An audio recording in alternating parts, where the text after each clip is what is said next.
All right, we're continuing in Geometry B, Unit 7, Lesson 4, Angle Measurements and Segment Lengths. We've dealt with chords that intersect, talking about the products of their portions that are equal. We've talked about chords that intersect and talking about how their intercepted arcs average to make the vertical angles between them. We've talked about secants that meet outside a circle, that divide themselves so that the outside part times the whole part is the same for both segments. And now we're going to deal with secants and angles. Okay, so let's draw a circle. Draw a circle.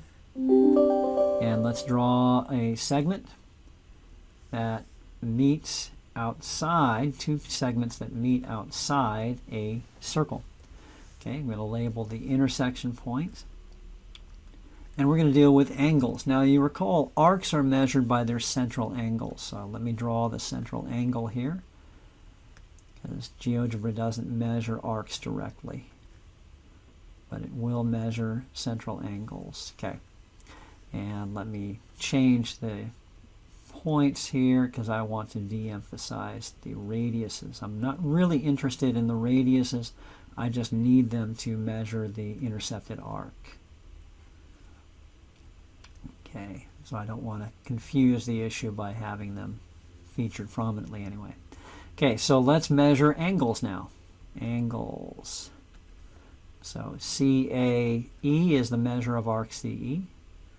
FAG is the measure of arc FG. And I'm going to measure the angle out here, FDG. Okay, now let's use the move tool to make those visible. 41.6, 77.9, and 18.2. Okay, I'm going to use the algebra window here again to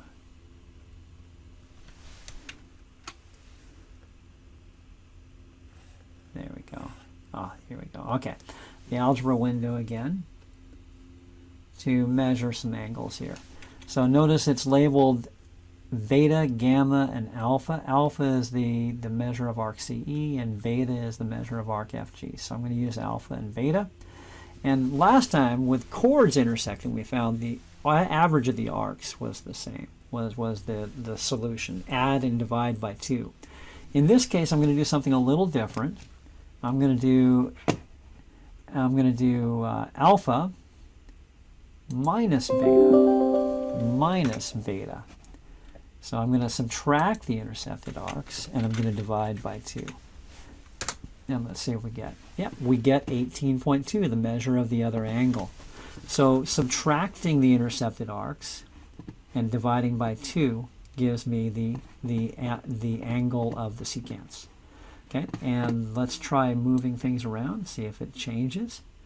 23.7, 23.7. 23.8, 23.8. 31.4, 31.4. It seems to be true no matter what. 34.8, 34.8. So subtract the intercepted arcs and divide by 2. That's the rule. So let's use it here in a situation. So draw a circle. Draw two line segments that intersect outside a circle. Two secants.